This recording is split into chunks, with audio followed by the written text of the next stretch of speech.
This episode is brought to you by Hulu Plus. With Hulu Plus, you get total control to watch thousands of shows wherever you want, whenever you want.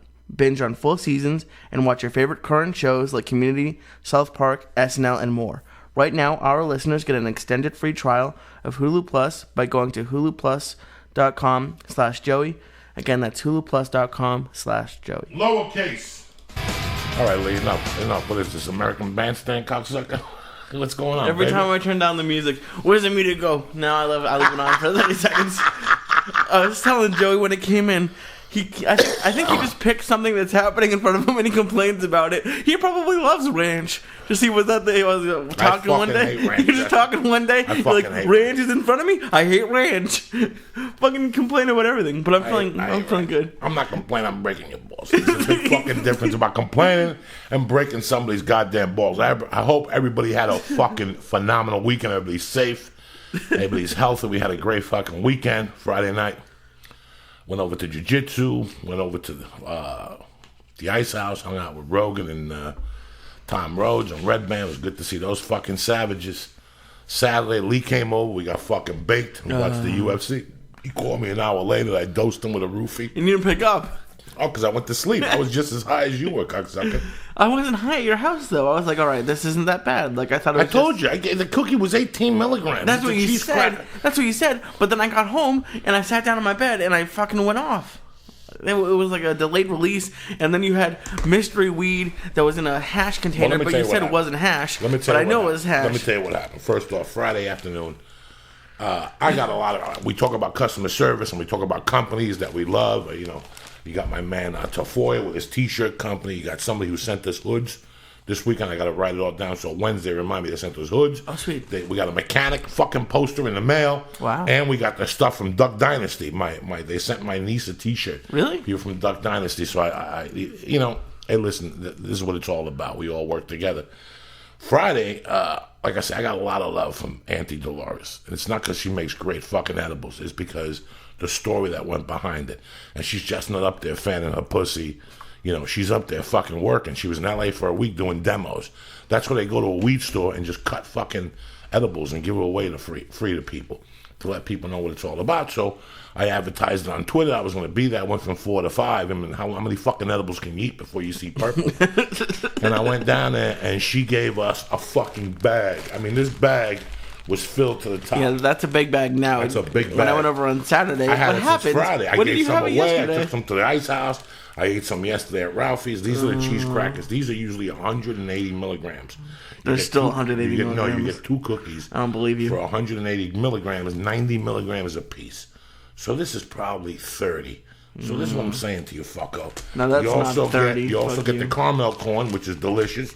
You also get, look at this shit, pretzels and peanuts for beer. These fucking peanuts will fuck you up. You also get this combination, which is caramel corn and pretzels.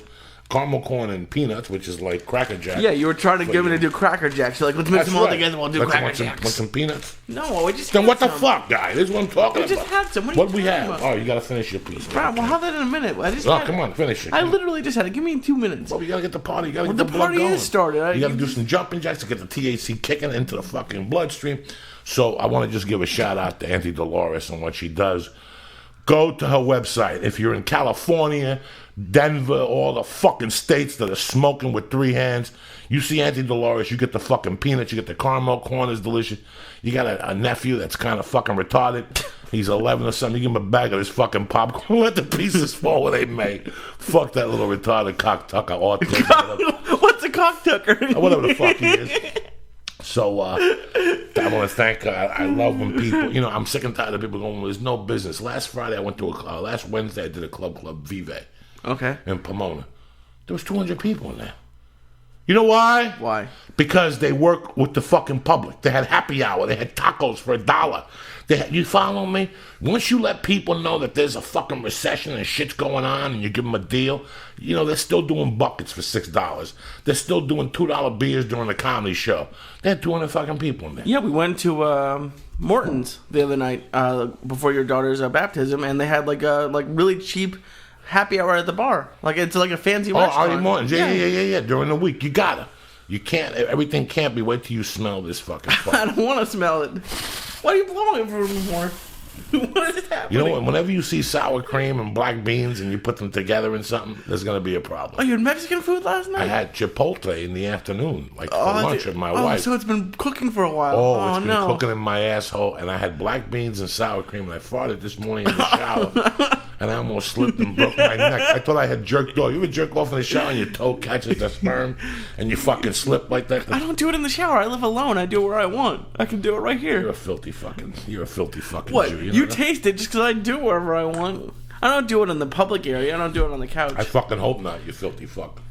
Why? Like, you come in every time, and anytime I ever talk about a girl, you're on the couch. You grab a tit. You grab a tit, man. Sure, you gotta do something. Last night he went to see Cosby with this girl, Ashley. Again, people. No pussy, Ashley. He goes with it's over, but it's over. Bill Cosby was great. Again, I don't care what you say. He didn't touch her leg. He didn't go for it. I asked him, did she kiss her on the cheek to thank you for gas or anything at the end of the night? No, she paid for her ticket. When she goes to kiss you, you gotta grab that. She didn't. Not grab it like a fucking runaway slave. But just like touch it with your thumb. Just when you feel the nipple. When you go to grab her to hug her, you rub that thumb against the nipple. Women love that shit. No, they don't. Yes, they do. If they don't do it, they think you're fucking. They think there's something wrong with you. They love it for you because you're Uncle Joey and you're adorable. I'm not fucking adorable. You give them a smile. Look at this fucking face. Look at these teeth. They're all fucking green. and they love it. You're a 24-year-old fucking stud filled with cum. I'm an old fucking faggot. Look at me. You know what I'm saying? I'm like Liberace before the young kid came over. Bill Cosby was awesome. Was he good? He did 2 hours. He did 2 sold out shows. It's gonna be a Comedy Central special. He doesn't need my advertising, but it was that was the first special I ever had. I had himself, the one where he did the dentist bit on VHS. I love it. And my dad and I still do that joke, like my lip up is on the flow, and it was amazing. Fuck you. It was amazing. So fuck you.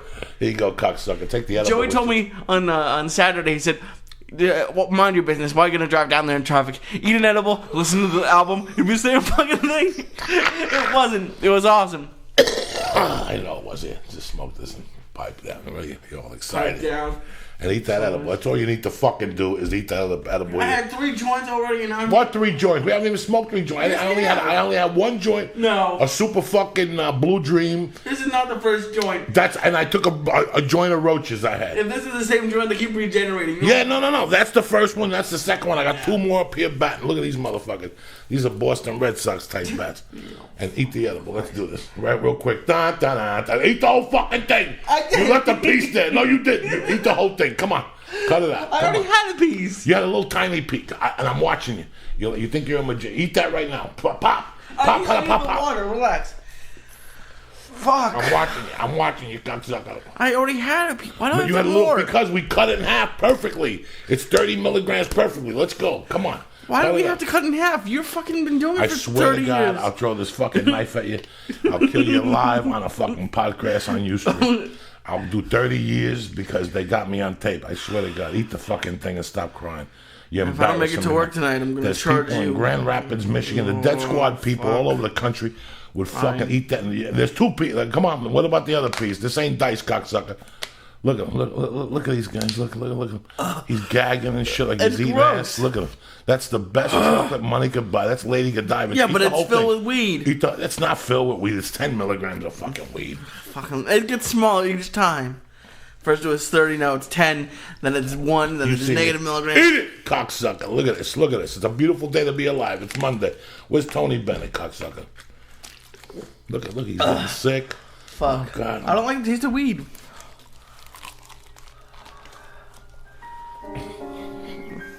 Like the taste of fucking Burger King, cocksucker, don't you?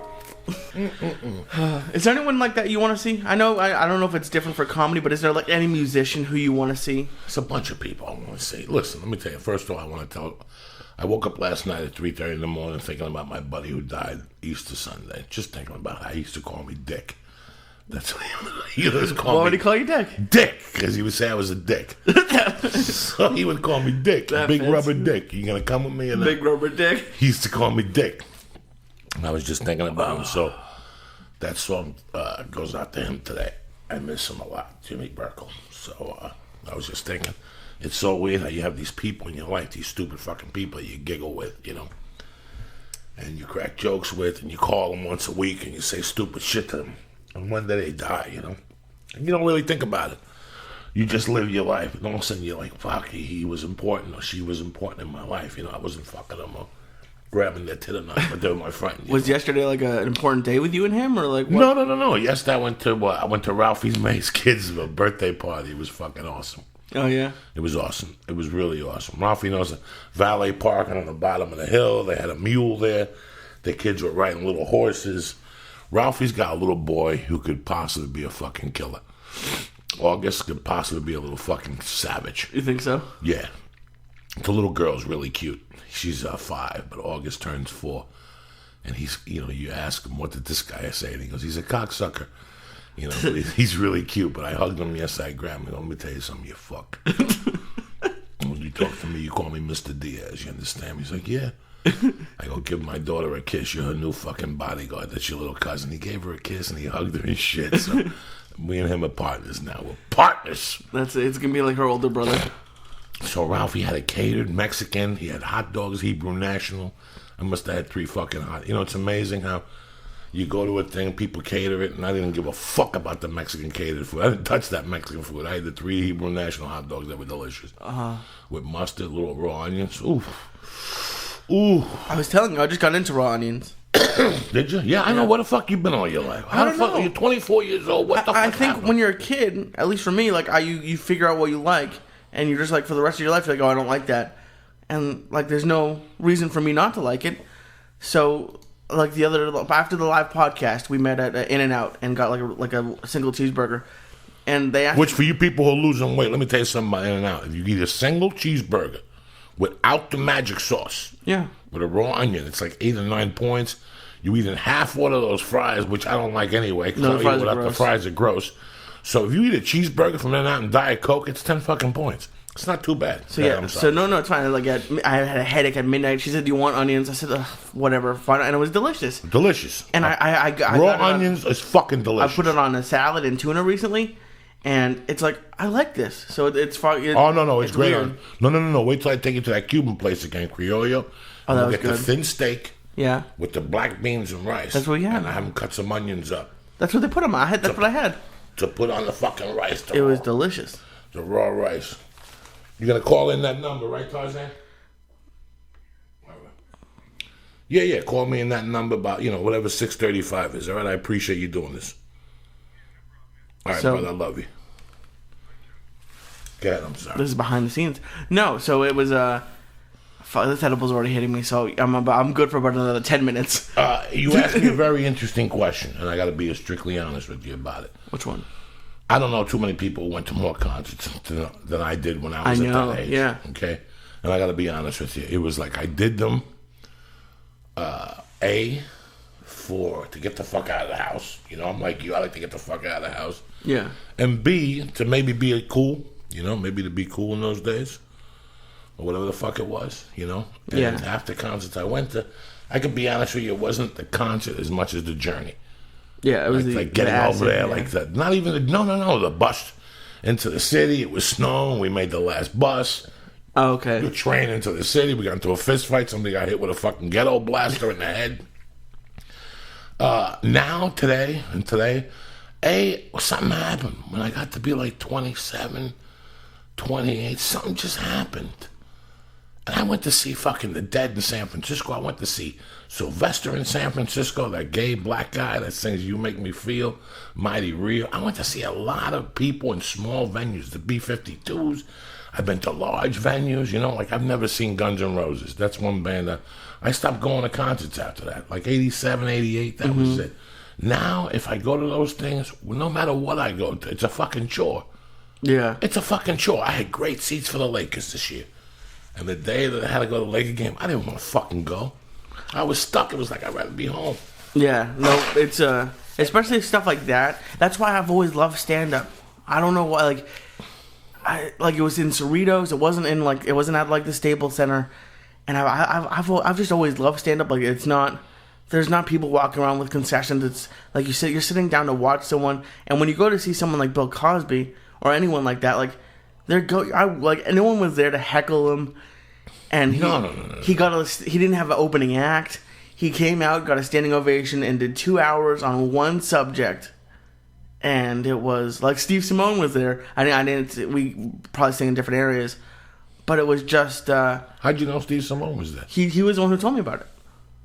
He was the one who told me about the tickets. I think he's out of town. No. I talked to him. We tweeted afterwards. He was there, but he did 2 hours on one subject. He's 75 years old, so I don't know how much longer. I mean, it's sad to think like that.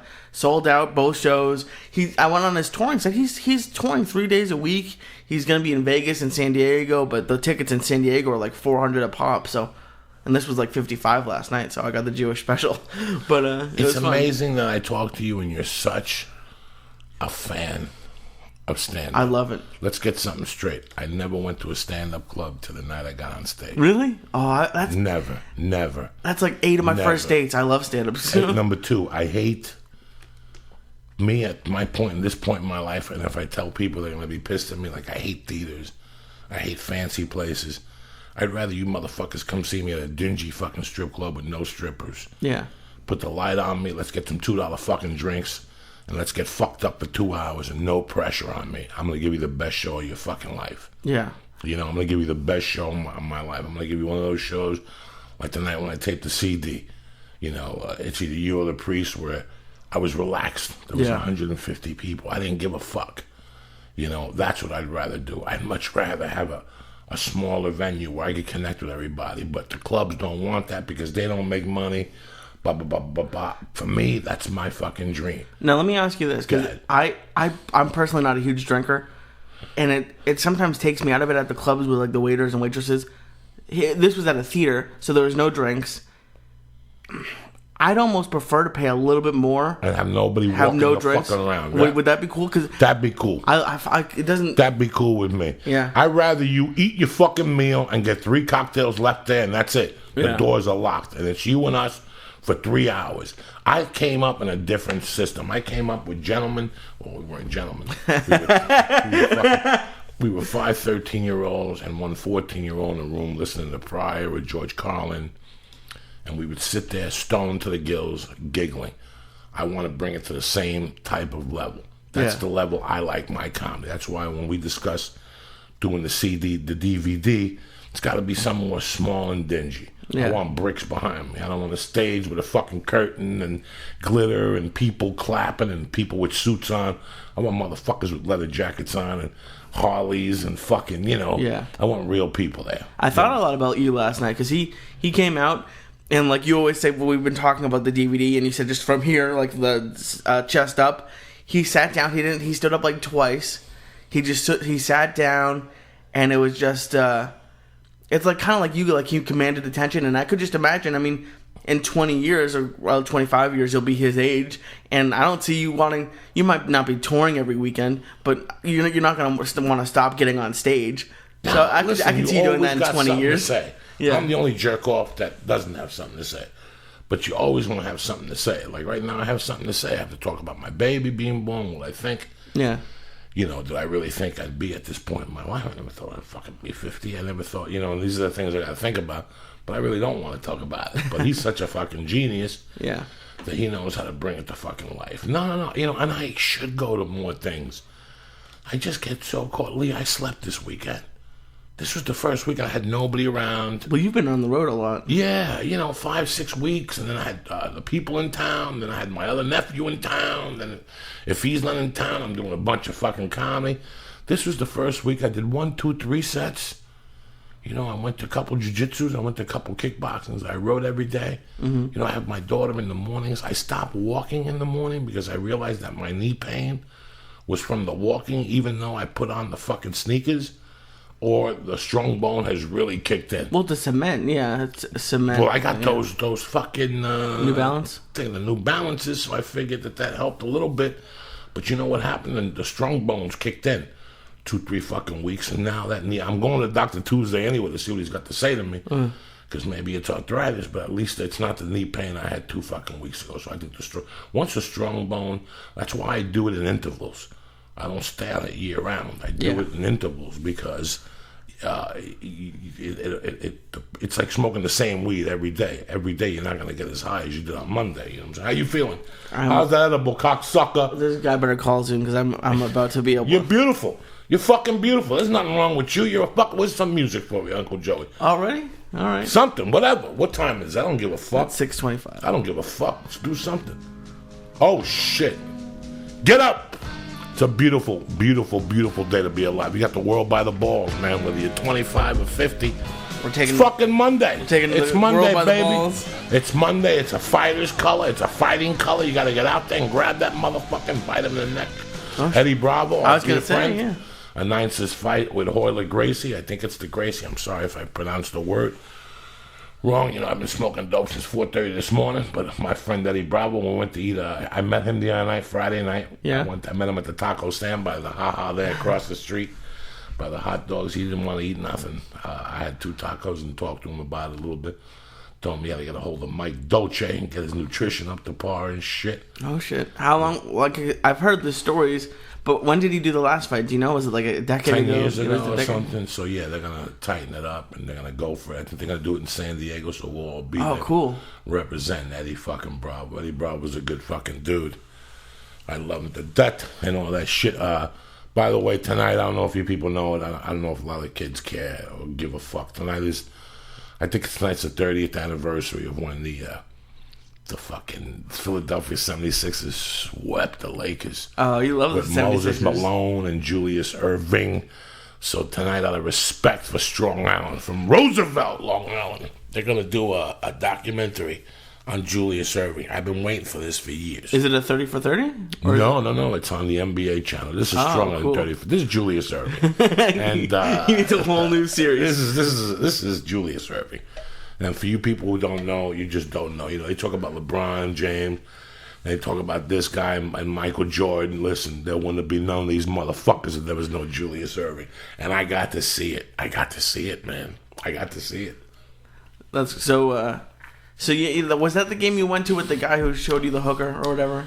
Yeah, I went to see. Listen, I went to see a couple net games. Yeah, he was in net. Okay. With Super John Williamson and shit, and Billy Pulse and that cheeseburger, and oh my god, the ABA was a bunch of black fucking gangsters that slam dunked. They had a 3-point line. You never watch that documentary about the ABA? Like, no. John Barone was a Miami Floridian. Oh, he really? played for the Miami Floridians. Oh, I didn't know he was pro. Fuck yeah, dog. Oh, so shit. A lot of people from the NBA, Larry Keenan, Artis Gilmore, oh my God, fucking the other guy, the Iceman, George Gervin, San Antonio Spurs. There was only like 6 teams. Like when the ABA ended, there was like maybe 6 teams. It was the Kentucky Wizards, I think, the fucking San Antonio Spurs, the New Jersey Nets. It was only a couple teams. That's why when they asked Julius Erving last week on CNN who you pulling for, because I got to be pulling for San Antonio. They're the old motherfucking Spurs. They had this dude called the Iceman, George Gervin. Yeah. My God, they just had these flamboyant black bad motherfuckers, but one of them was Julius Erving, and I remember coming home and watching him play basketball, bro. It was at a time when I got left back. Okay, so 8th grade. It was 7th grade the first time, and I had just gotten left back, and I had played basketball, but I was never really like an avid fan of watching it, and I just watched the Nets one day, and I couldn't believe this black dude with an afro, and the way he would slam dunk and jump over people, and the way he commanded, he was just a gentleman. Then the biggest news ever was the ABA folded, and he went to the 76ers, and New Yorkers were fucking pissed. I talked about it when I was on stage on Long Island. People froze. Was he on the New York ABA team or something? He was on the New York Nets. The Nets were an ABA team. Okay. And the Nets fucking got rid of him to get money to stay in the NBA. So the Sixers paid $6 million for him at the time. That was the highest paid basketball player of all time. And he took the number 6. His number was originally 32 when he was a Net. But when he went to the Sixers, he turned it into Julius Erving, number 6. And if you go on YouTube, man, look at Julius Erving's top 10 slam dunks. Okay. You got to see this. The one against the Lakers when he cups it. I've seen that. You were there? I was there. I was there. The Sixers were getting 2 points at home on a fucking Tuesday night or something just obscure. I was going to Glassboro State at the time. I wasn't really going down there. I was going down there stealing. I was helping a buddy with roof, and I was getting like $12.50 an hour. So I'd go down there 3 days a week and roof and hang out with Kurt DiLorenzo and a bunch of savages. And I'd stay in North Bergen 3 days. And one night, Kurt said, we got to go to the Sixer games. In those days, if the Sixers scored 125 points, you got a free hamburger. Really? At the local, on the way out, you got a coupon. You got your ticket stub. You got a free fucking cheeseburger. Is it worth? Is the audio worth playing or no? What's that? I have the thing. Yeah. Dun, dun, dun, dun, dun, dun. Let's see. It's 89-84. Sixers and they get inside. Oh, yeah, that's nothing. But it was he did it. He jumped up and he went behind the glass. And you were there for that? I was. Where were you sitting? I was sitting up in the stands. I didn't have good tickets. We scalped tickets the night of. Yeah. This is and I knew. And if I'm lying, I'm dying, people. If I'm lying, I'm fucking dying. I knew in my heart the Sixers were going to win the championship that year. I just knew it. They were just too good. What year was this? Moses Malone, 83, was just too good. Moses Malone could take Shaq, take him and stuff him in the fucking basket. Moses Malone went right from high school right to the fucking pros. Moses Malone is who taught Akeem Olajuwon how to play the game of basketball. Moses Malone, if you look at his stats, when he was a Houston Rocket, he used to double. He used to score 29 points a game and 20 rebounds per game as a center. He would fuck everybody up. He was dumb as fuck, and it didn't matter. I'm not insulting him. I'm just saying what he was. He was a big country black motherfucker from up there in Tallahassee, Florida somewhere, and you did not want to mess with that motherfucker. And he had brothers, and where's he from, Mo? I don't even know. Let's see, he scored 27,000 points over his career. He averaged 20.6. He averaged 12 rebounds, and he had almost 2,000 blocks. Tremendous. 50% field goal percentage, 77% free throw percentage. Tremendous for a center. He was. They don't even make them like that no more. That's when you had him. You had Jabbar. You had fucking Bob Lanier. And he was ABA. ABA. Who did he play for in the Utah ABA? Stars. The Utah Stars. Who the fuck are these? All these savages were all ABA players. And then he went to the St. Louis team. And then when they merged, he went to the Houston Rockets. Trailblazers first. What did these average up there in the Trailblazers? Does it say? When he was in Houston was when he was fucking motherfuckers up. Okay, he was in Houston from 76 to 82. Yep. And from 83, he went over to the fucking Philadelphia 76ers. Tremendous. But listen, if you get a chance tonight, make sure you watch Julius Erving. The doctor makes a motherfucker. Listen, whenever he'd steal the ball on the fast break, yeah, and he'd go to slam dunk at Brett Musburger would go, the doctor is making a house call. Jesus. I'm fucked up. What's up, baby? What's happening, Joey? You know me, dog, trying to put the pieces together over here with the Flying Jew on a Monday morning. How you doing? Good. What's going on? What's this rumor I heard you were in Black Belt magazine last week? Yeah. We Black Belt did an article on me a little while back on myself and on my event, Shogun Fights, that I promote. So obviously was flattered because Black Belt's the original, martial arts magazine. Original. Obviously. I'm sorry? Original. That's what we read before Playboy, before we started whacking off. I used to read I used to read Black Belt, get a hard on and shit. Go to look at the catalogs and get the gis and the patches with Goju Karate and make believe I was Chinese, the whole fucking deal. Well, they don't call you Joey Karate for nothing. What's up, John Rallo, you bad motherfucker? Yeah, Joey. So right now, just working on my gyms and preparing for our October Shogun event, Now, what's the name of the new gym, Combat Sports? No, we're the school's name Ground Control. Ground Control. Yeah, Ground Control. We got 4 of them here in Maryland, and who knows? Maybe it's 5th someday. Now, what's Ground Control? Is that a different school in Baltimore? Yeah. Ground Control is my gym. I came up with the name years ago with a buddy, Sean Alvarez, and most people in this area, if you say Ground Control, they pretty much know it's John Rallo involved with it. Okay. What else is going on, little brother? What's happening? Fucking Playboy Mag. I tried to get the article and I was stoned. I couldn't find it. And I wanted to talk to you about your next fights. I wanted to talk to you about the Cats. I want to talk to you about the Baltimore fucking Ravens. Just talk to my main man. The world champion, Baltimore. That's right. I'm sorry. I got my main man here from the New England. I'm a Pats fan here, so that's hard to hear. But well, we gave you a gift 2 years ago, but we couldn't do it 2 years in a row. Yeah, I don't know what you guys are doing though. You gave the quarterback all that money and let everyone else go. You let Ed Reed go to Houston. Why? Yeah, well, come on now. Ed Reed is kind of, look, I love Ed Reed, maybe the greatest safety to ever play. But, Ed's been a shadow of himself the last few years. His neck and shoulder damaged. He hasn't tackled anybody in a couple years. And he just had hip surgery. His hip's jacked up. They don't even know if he's going to be back in time for camp. So, Ed's still going to, make a play here and there, but definitely not the Ed Reed of old. It was time to get out with the old and in with the new. Our defense has actually improved, even with, Ray retiring and Ed going away. So I'm excited for the football season. I'm really excited. I can't believe it's fucking June already. That's it. It's June. They report already. My man, you know how it is. The time flies. The older we get, the more responsibility we get, the faster the time goes. Damn, John Rallo, dropping knowledge on a motherfucking Monday morning. Did you see what happened yesterday, John? Now, John, who won the match last night? Were they Aoki and the other guy? You know what? I do not know. Me neither. I was Googling it, see if I could find it, and I didn't find any results on it. So, what was the fight you're looking for? Aoki's a bad mamma jamma, and Kron obviously is a beast himself, Hickson's son. So, yeah, that's something I really would like to know who did win. Yeah, last night, Metamoris, Shinya Aoki that was against. The name of the event. Yeah, because I know they announced Eddie Bravo's fighting our boy again. And who did he fight? Yeah, they announced it last night at Metamoris. Nice. Yeah, getting it back. How's his? And Eddie's had some back issues over time, so it's exciting to see Eddie get back. He's Eddie's healthy. I know Shinya was in the studio with them Wednesday and Thursday practicing the rubber guard. But nice, exactly. Yeah, it's where Eddie helped him with his technique.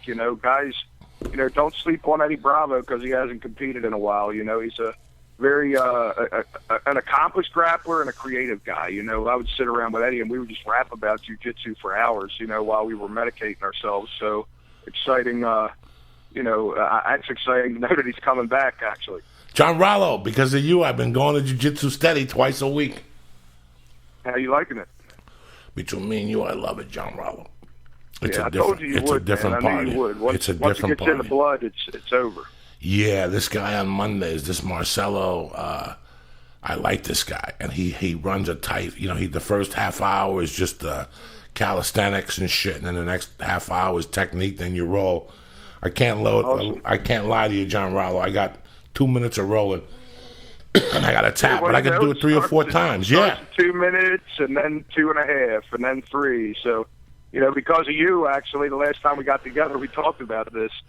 You started jiu-jitsu, and you actually had got me to try acupuncture. So I'm actually seeing a acupuncture therapist once a week here, and I'm here to say that it's actually had some pretty good results for some of the pain I was having in my back and in my shoulders. So I thank you for that. Now the days that you go, remember, drink a lot of water, right?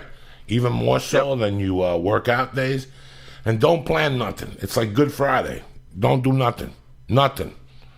Don't even give the wife a stabbing. Nothing. Go home, put a TV on, and listen to a little music, and make sure you go to bed early and get the hours that night.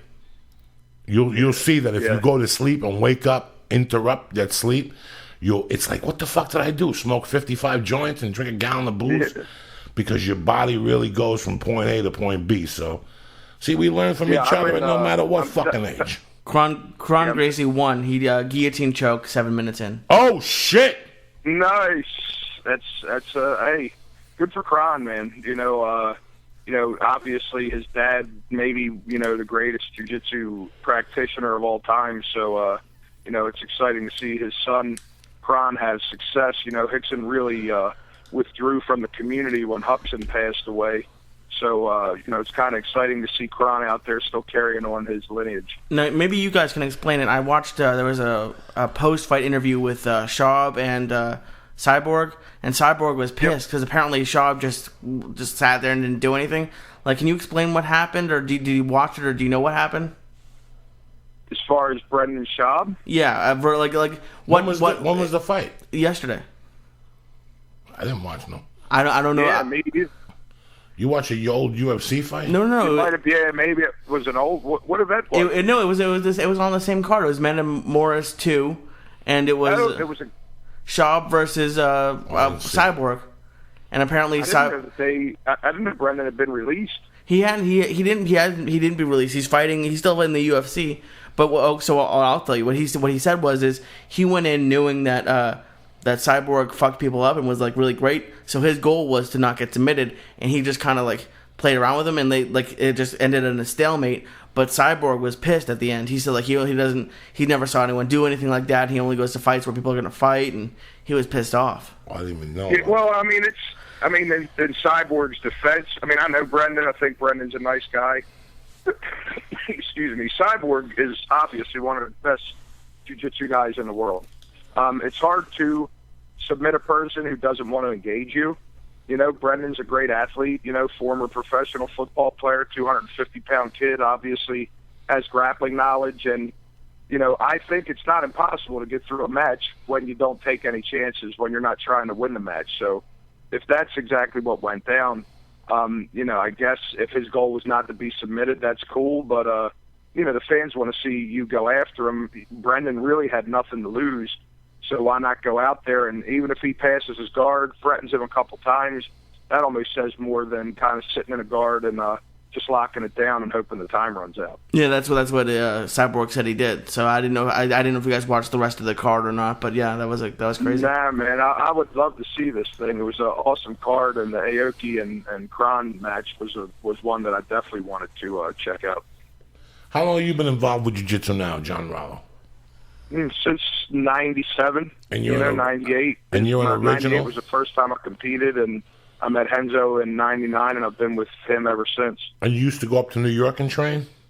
Yeah, man, 3 days a week from Baltimore. You know, it's basically a 3-hour ride. So Monday, Wednesday, and Saturdays, I would go to New York. I would either go to Manhattan to train Henzo's. Sean Alvarez was in Westchester, and Ricardo Almeida's in Jersey.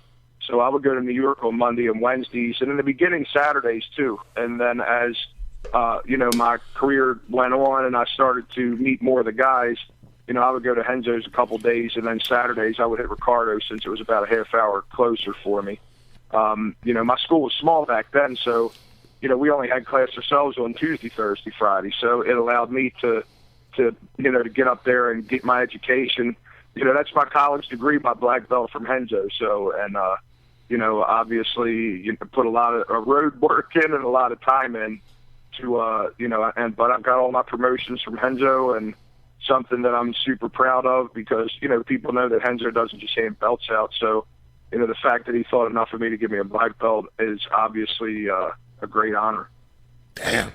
Fucking you and another crazy motherfucker, Matt Serra, told me when he first got into jiu-jitsu, Matt Serra would drive from Long Island to Red Bank, New Jersey, yep, to learn jiu-jitsu. I go down the fucking corner, and I feel like you guys got a lot to talk about because his family was into traditional martial arts, a lot of karate. Right. No, he told me about that. Yeah, he was saying. But he said that when he first got into jiu-jitsu, he would have to go from whatever he lives in Long Island all the way to Jersey, South Jersey, on Sundays. On Sundays, It was once a week. That's right. It was once a fucking week. That's amazing. Yep. That's amazing. When I first met Henzo, he was renting from a karate school. So he was like on West 25th, I believe, and you know, it was a straight up karate school. You walked in, there's all nunchucks, throwing stars, all that stuff, and he would rent mat space from them. So, and honestly, Matt, he was like one of the first people I met when I was going there. I actually got to wrestle Dan Mergliata. He used to run an amateur MMA show, and he ran grappling tournaments. Wow. Excuse me. And my first big tournament win was called the East Coast Grapplers Cup, and that was Dan's tournament, and I was a white belt. I actually beat a purple from Henzo's in the heavyweight division, and I beat one in the absolute division. So at that point, he had asked me if I was interested in coming to train, you know, with them, and I didn't know Henzo well then. I kind of thought, man, I'm going to come up here, they're going to have 50 guys in a line waiting for me till they get me. So kind of blew them off, and then 2 weeks later, I went to the Grapplers Quest. I wound up winning that. I beat at the time, their big rival was a team called Taikai. They were a Carlson school. And I submitted their guy in the finals. And Henzo was there, and he was like, "You're that thing that pays the streets." Him and Ricardo sat and watched my match, and Ricardo said, "Yeah, steamroller." So Henzo goes, "You are a steamroller." After that match, he gave me his home phone number, his cell phone number, offered me to come up to train. At the time, my instructor was a Hickson Gracie affiliate. I had met him at a tournament that I jumped in, didn't have any experience. He was the ref. I wound up winning the thing just off my wrestling, and he asked me where I trained, didn't train anywhere. So hooked up with him, within 6 months, hooked up with Henzo, convinced my instructor to talk to Hickson and see if we could switch affiliations because Henzo was on the East Coast and Hickson was in L.A. And, Hickson gave us the blessing to switch over to Henzo and, been with Henzo, since like 99. And you still go up there and roll from time to time, or you're busy? Yeah, absolutely. I'll go up and see him. Henzo, besides jiu-jitsu, man, he's been a great mentor to me, and he's a friend. And when I saw you the last time in New Jersey, I came to see you and Joe perform, and then went to the Son and John Jones match up in New Jersey. And, I stayed at Henzo's house, Friday and Saturday night. So, he's become a great friend as well as a mentor. And now I'm happy to have a dude like that in my life. He's super positive, very, very smart guy. He brings the level in the energy in the room up when he comes into it. So, I'm thankful to have him around and to be able to call him if I want to bounce something off of him.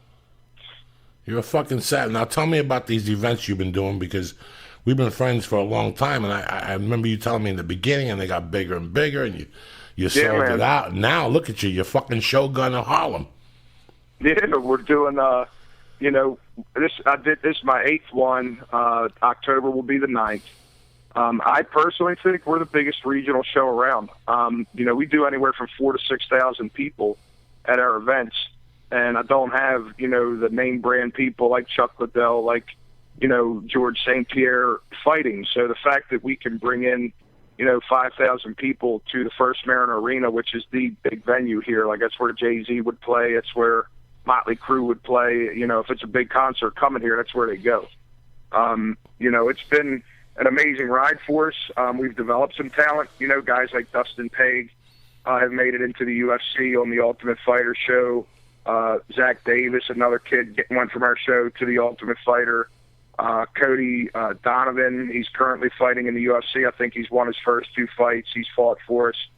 So, I'm not delusional. I'm not a guy here trying to compete with the UFC. I'm a guy here hoping to give guys in our region the proper exposure and the proper opportunities to be able to get some experience fighting in front of a large crowd. And maybe one day, a guy like we have, like Frankie Edgar, maybe we'll have a guy from this region who's a world champion, and I'll be able to say fights on Shogun. But we've had like 5, 6 guys onto the UFC. We've probably had a good 10 or 15 guys who have fought in Bellator.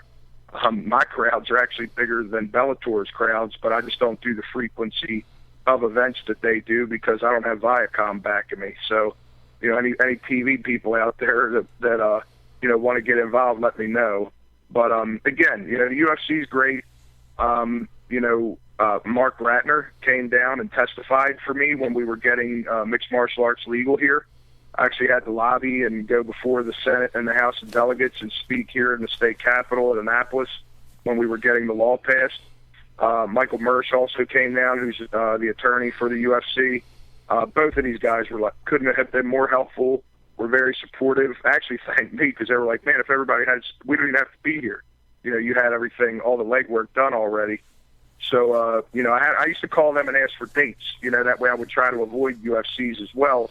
But now they do so many shows, and I have to take what's available to me at the arena. So sometimes, the shows overlap. But I do my best not to because I'm here to promote the sport, not to try and compete, with the NFL of mixed martial arts. You're a bad motherfucker, John Rallo.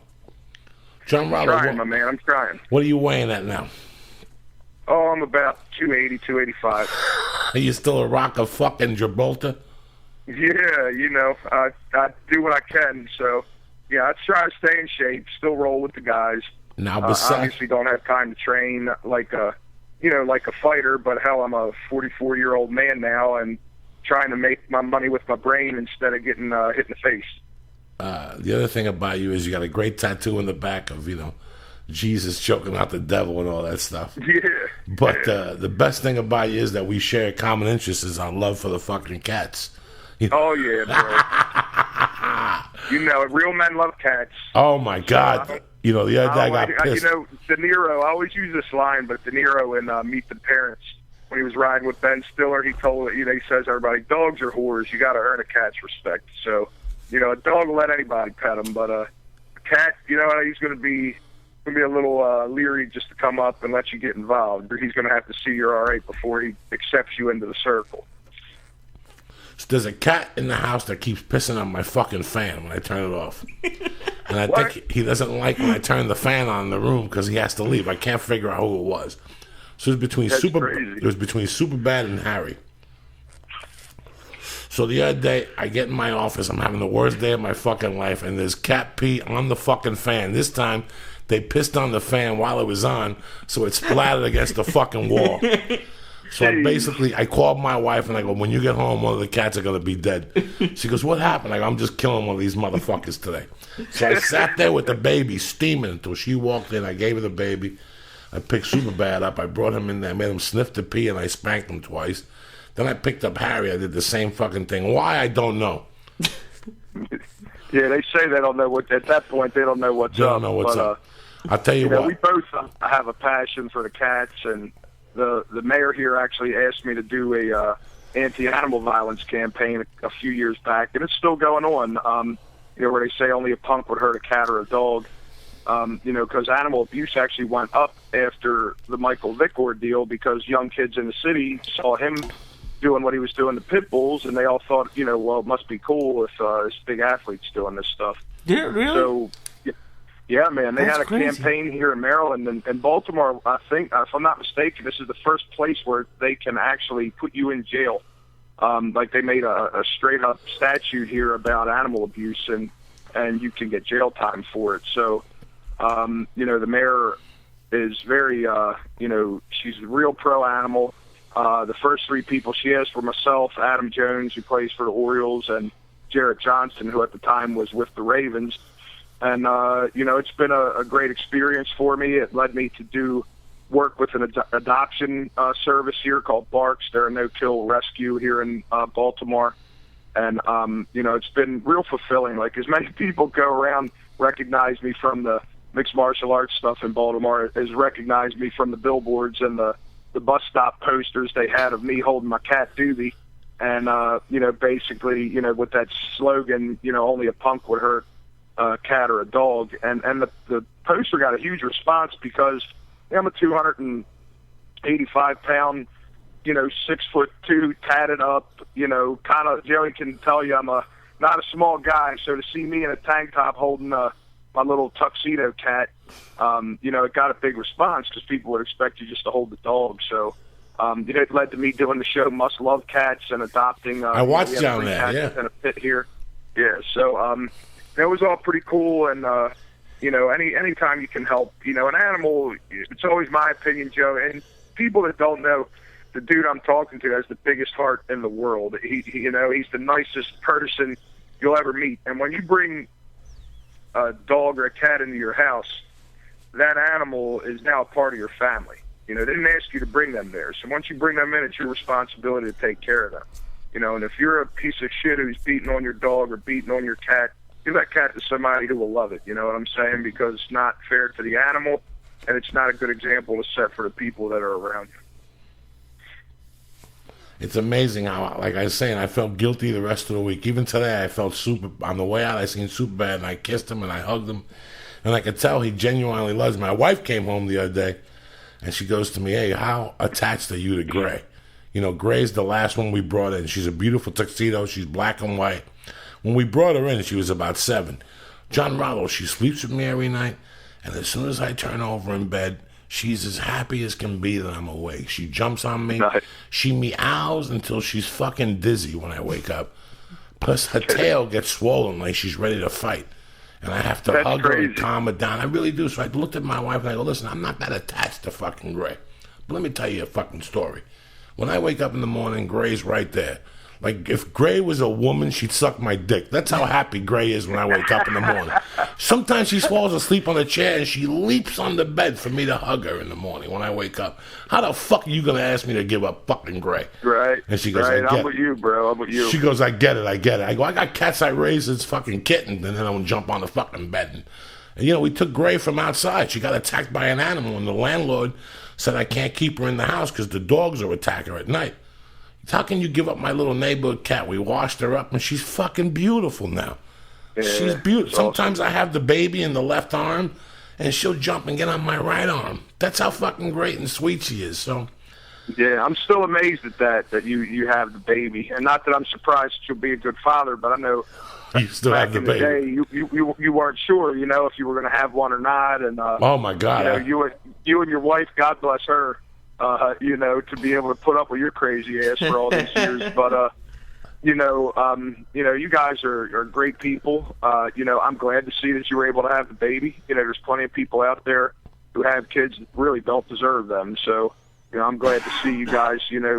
I know how you were with your animals, and it's only going to be even more so, with your baby. So, congratulations. So, Rallo, when is the next event? Next one's October 26th. And you have the card ready yet, or still cards developing? Some of that. The big fight on there is probably going to be, we have a guy, John Murphy. They used to call him Man of Faith. He fought on Bully Beatdown like 3 times, fought on Elite XC. He's a heavyweight fighter. And there's another kid in Jersey that's asking to fight him, and there's a kid in Delaware, Joe Stripling, who they each fought each other in a Muay Thai match back in the day, and he wants another crack at him in a mixed martial arts match. So could be Joe Stripling too. But everybody loves a freak show. They like to see the heavyweights. John's a big, good-looking, marketable guy. He's got skills. Fought at some of the bigger shows, and we're excited to have him back in our cage. And we've always had guests come down. Cowboy's been here, Mike Brown, Leonard Garcia. Henzo's been here a few times. Matt Serra's been down. Anthony Johnson, had been down for the last one. And speaking of Matt, I talked to him as well, but, we wish him good health. Matt had some blood clot issues the week of Shogun. He wasn't able to come down here, and if people saw, he actually announced his retirement from mixed martial arts due to the health problems that he was having. He's doing well now, and it's like I told Matt, when he called me, and he was so apologetic because we're friends. It's not like I'm paying this man to come. He comes down because he's a buddy of mine, and he's got a wife and 3 kids. So it's like I told him, it's more important for you to be ready to take care of your family, than to come down here. We'll get you down here another time. So, well wishes out there to Matt and Sarah. So, John Rallo, I won't be back in Baltimore till fucking January. Or till February to do some comedy. So, I don't know when I'm going to see you again, but I'm happy you called up today. I'm happy I got a hold of you. We can put this together. I'm very proud of you being in Black Belt. I want to let the motherfuckers in Baltimore know John Rallo's there. What's the name of the schools now? Yeah, the school's Ground Control. Ground Control. Got 4 locations. Yeah, one in Owings Mills, one in Columbia, Maryland, one in Bel Air, and one in Baltimore. So 4 gyms out there, Henzo Gracie, Jiu-Jitsu, and mixed martial arts. And again, Joey, glad that I've gotten to know you over these years. I'm flattered that you would have me on, and please give my love to, Joe and Ari and Eddie and the crew. Don't get to see you guys as much as I would like to, but always a pleasure when I do. I have Ari give you a call. He's in your neck of the woods. So I can come down sure, and see. Let me know, my door's always open. When you're coming, let me know, bro. I got you. Yeah, he lives in Brooklyn now for the summer. Nice. So I'll give him a call today and tell him to come down. I heard he was moving to New York, so yeah, so that's a good thing. Yeah, so he's up there. How's the Greek doing? He's an East Coast guy anyway. Is he from DC area? Yeah, he's right from your area there. So. Yep. And I'll be in DC. I'll be in DC in August at the Improv. Joey, hit me up, man. Yeah, we'll only figure something out. 45-minute ride from here. Okay, done. I love you, John Rallo. Thank you for calling up today, all right, my man. Thanks, Good Joey. luck. Much love always. All right, my man. Love you too. Bye-bye. What's up, cocklicker? How you doing? I'm doing good. You're not high? You're Yes, not I am. crying? You want another piece? No. Let's split that last little piece. No. You and your Uncle You Joe. eat it and I'll talk about Hulu Plus for a second. All right, talk. No, I've been looking on, and they have the Cosby Show on there. So just again, The old school Cosby Show. old What about school. the stand-up specials? no, they don't have stand up. Okay.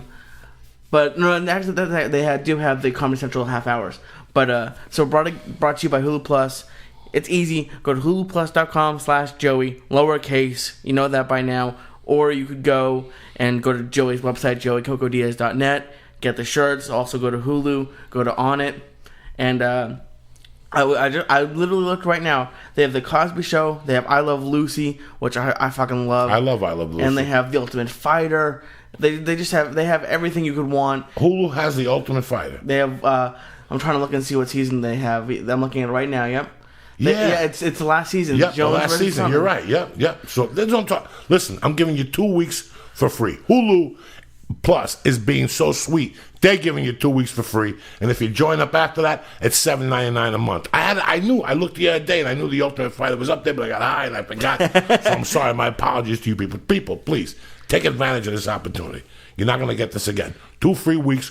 Go to HuluPlus.com or go to JoeyDiaz.net. Go to my webpage. Go to Hulu Plus. Joey, lowercase. Yep. Do it now. Why fuck around? And just to thank you guys, we get updates every week on how we're doing it, and the people who have done it so far really. I mean, Joey and I get up at 5 a.m. and it means a lot that you guys have been doing You it. do so it. You know how to fuck. We all listen. Let me tell you something, people. I would not talk to you guys about anything that I wouldn't use myself. A friend of the show just sent us jackets with a wallet holder and an iPod holder you and told a me. cell phone. We'll talk about that. My man, what's his name over here with the fucking beautiful T-shirts he sent us, Tafoya. You know how long I've known Tafoya? Since I started Beauty and the Beast. He's got a beautiful new label.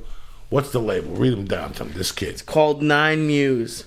And what's the website? Is there a website to Yeah, 9 it's Muse? 9, the number 9, MuseCo, MuseCo.com. The capital shouldn't matter. But Listen, people great hit me up shirts. all the time, this, that, take money. I do it out of fucking love or if it's something good. Bam. Hulu Plus is something good. On it is getting fucking stronger and stronger on a daily basis. Did you guys know that you got the ultimate grocery guide now with Mike Dolce on fucking... Dolce's with them now? Yeah, That's awesome. Dolce's been with them, so I'm trying to get him to do the podcast.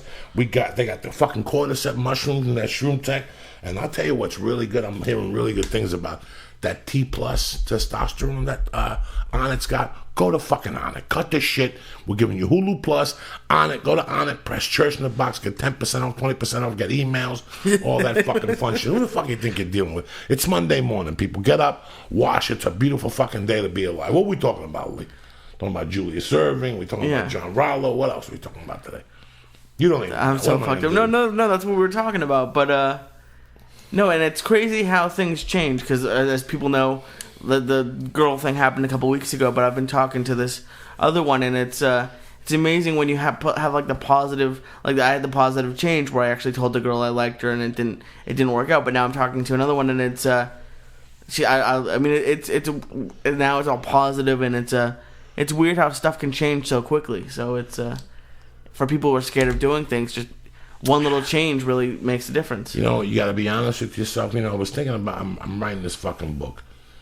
And I finished my stepfather's thing, and I was thinking about that story I told the other night, like about when I found my mother and, the acid and all that shit. And I thought, and now I'm writing the days after that, like how I felt for a year. Like it's how I feel with my daughter now. When I look at my daughter when we were in Chipotle yesterday, it feels like a fucking dream. It feels like I'm going to wake up and go, Terry, you're not going to believe the dream I had. I had a 5-month-old fucking baby.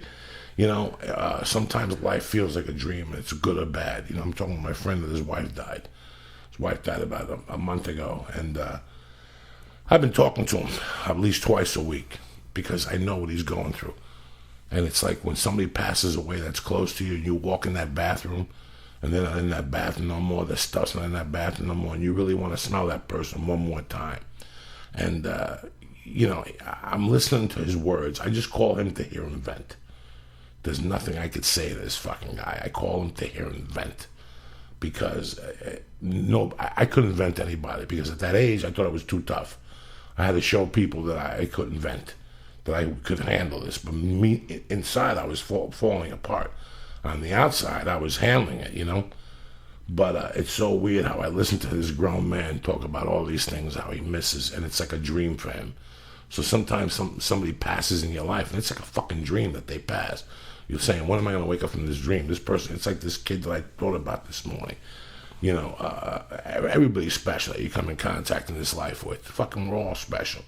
You don't know one of us is going to leave. I might go home right now and a drunk guy's out from Sunday night and hit my fucking car. And you and me were giggling on the way out, or we were having an argument on the way out about eat the fucking edible, Lee. I ate the edible. Eat it again. There's one piece left. There's no more pieces left. There's one more piece. You wouldn't let me leave the piece. Look right here. But there's one crumb. No, that's a huge piece that you didn't cut up for yourself. This right here. Look. Go for it.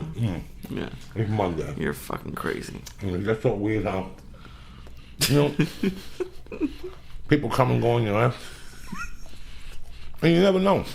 Like, I miss this kid right now. I really miss him. He was that much in my life. My life will never be the change. My life will never be the same again without Jimmy Burko. But you move on, you know. You move on. You grab your balls and you go, fuck it. This is the fate I fucking decided. Let me give out some shout-outs to some soldiers here. Oh, boy. I can't read this. Paris Vicious 696, Ari Gold, Andy Rue, Kevin Honeycutt, Death Squad all over, whether it's Harlem, Grand Rapids, Illinois, Death Squad, Iowa. I love all you crazy motherfuckers. Bill Hoyler, Jambi, Aaron Barton, Joshin McKinsky, and Kevin Gitman. I love you motherfuckers. And that's the way we do it. What are you going to do? You know what I'm saying? You want to sit here and stare at me and cry? It's Monday. Grab your dick, realize why God put you on this motherfucking planet, and do something good. Call Vote Tech. You know what? I got a call today, LA Valley College. Why? Because I'm going to take some history courses. No, you're not. I'm sick and tired of being a fucking idiot. Why take history? Sick and fucking tired of being a fucking idiot. Out of everything you could take. Sick and fucking tired of being... I'm going to take a grammar class. Sick and tired of being a fucking idiot. How am I going to raise a daughter with it? I don't know nothing. Don't take grammar. That would ruin the whole... Like that. No, man. You gotta be... I'm sick and tired of being a fucking moron. You know what's crazy? I was a history major, man. How the fuck can I forget this shit, man? You're not supposed to forget this shit. Wait, I'm a history major. I thought you were an economics major. No, before I was an econ major, I was a history major. I wanted to be a stupid fucking attorney. I became an econ major. I switched because I had to, because I thought I was going to be an economist. I didn't fucking know. I didn't know. You're going to go to class and, like, do homework? And once a week, yeah. I got to take a class on world history. I got to start from fucking scratch, Lee. When you're an idiot, you're a fucking idiot. And that's it. When you're an idiot, you're an idiot. I'm going to take world history. What class are you going to take? I'm going to take world history and U.S. political systems. Are you going to raise your hand and answer questions? Fuck yeah. Really? Fuck yeah. I put my pants on like everybody else. My $89 of credit is just as much as your $89. I'm going to take every fucking opportunity of it. I'm sick and tired of remembering how can you remember mugging a hooker and lighting her wig on fire, but you can't remember the fucking third president of the United States? That's fucking embarrassing. I'm a fucking American. And if you're an American and you don't know these things, fuck you too. Fuck you. So why are you taking world history? Take American history. I'm taking American history and world history because I want to go over the wars again and how this shit started and the whole fucking thing.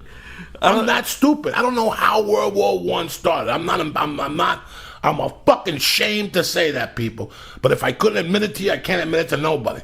I'm ashamed around my fucking wife. My wife knows everything. She'll watch CNN and all those political reports. I don't know why a Democrat's a Democrat or fucking a senator's a senator.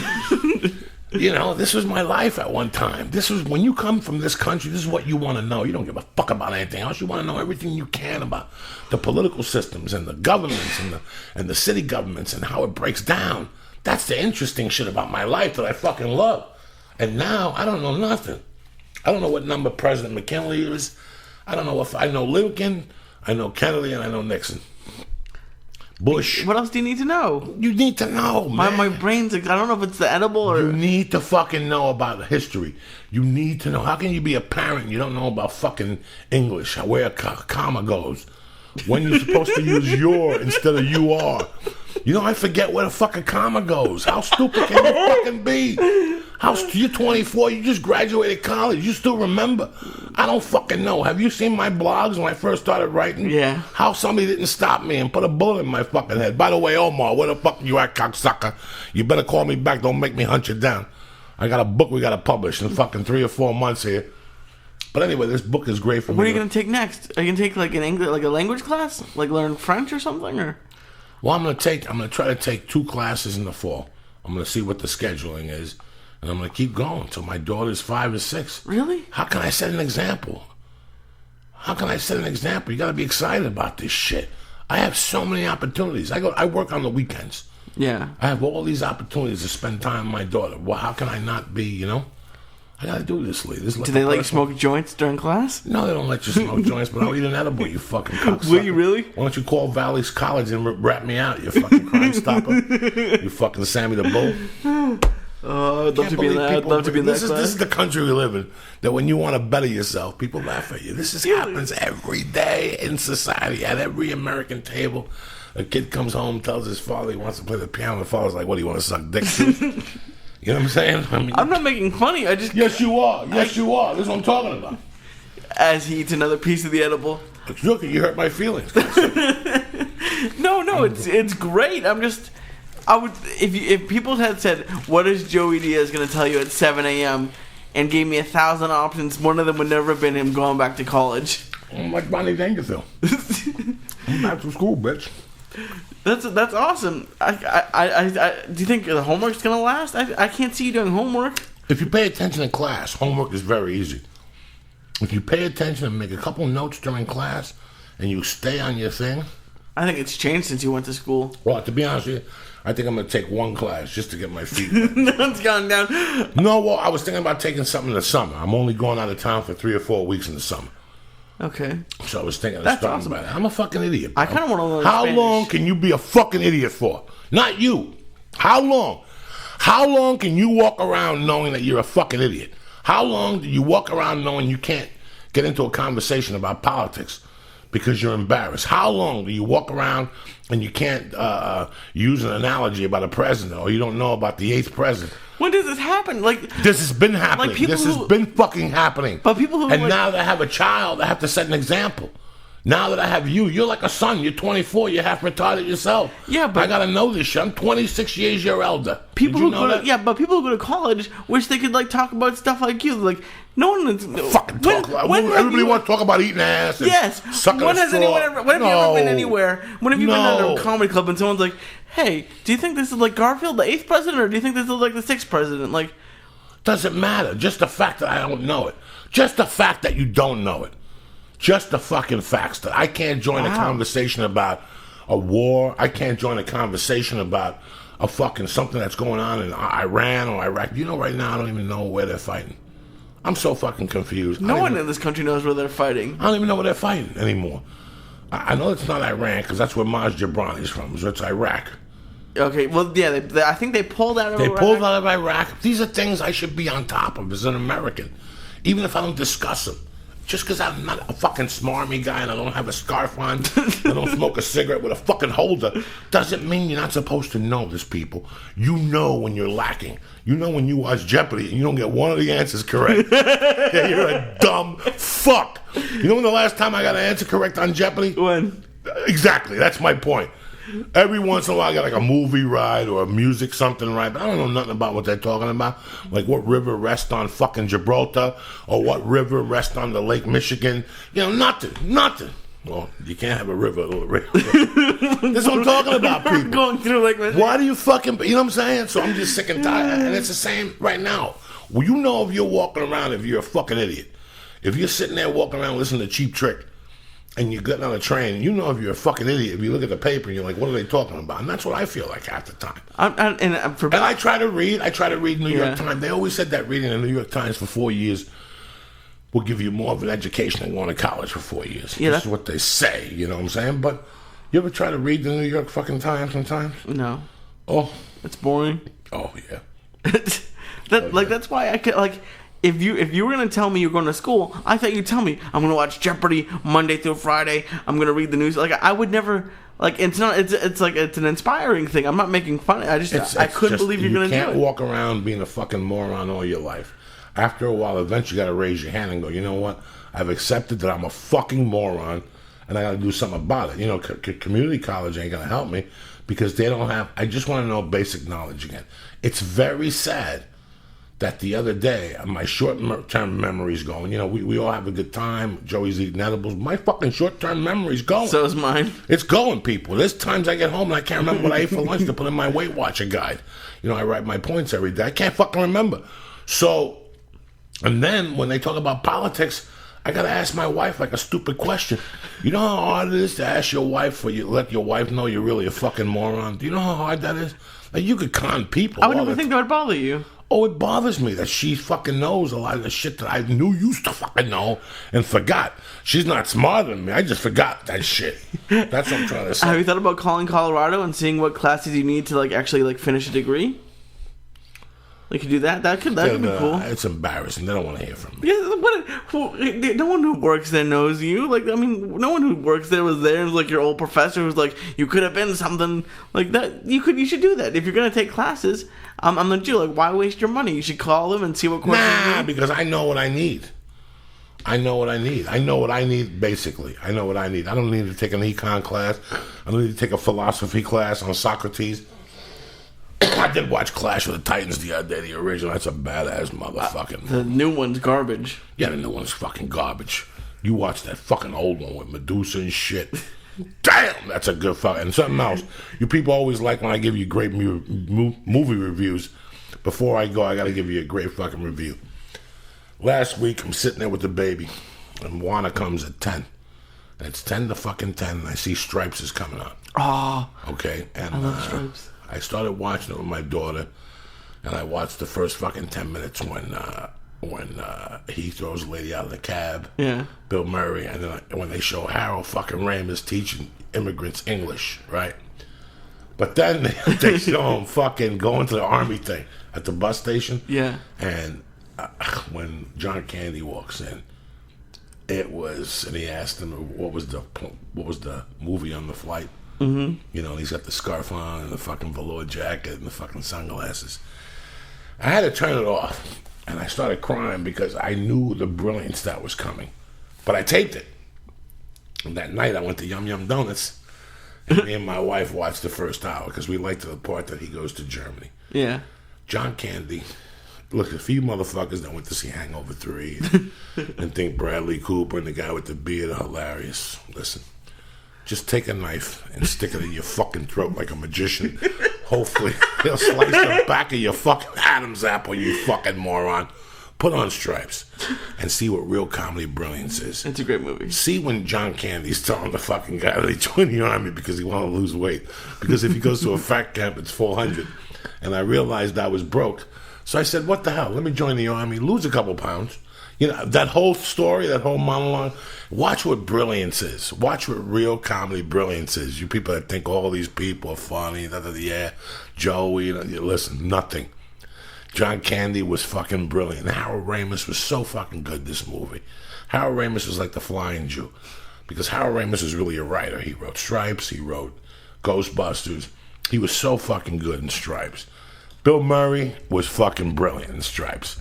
So next time you guys want to watch Brilliance, oh my God, Hangover 1, the Chinese guy takes his dick out. Do yourself a fucking favor. Stick a chopstick in your fucking ear. Hopefully it'll go through your brain. But before you do that, watch Stripes and see what real comedy brilliance is. You understand me? He directed Groundhog Day. Who?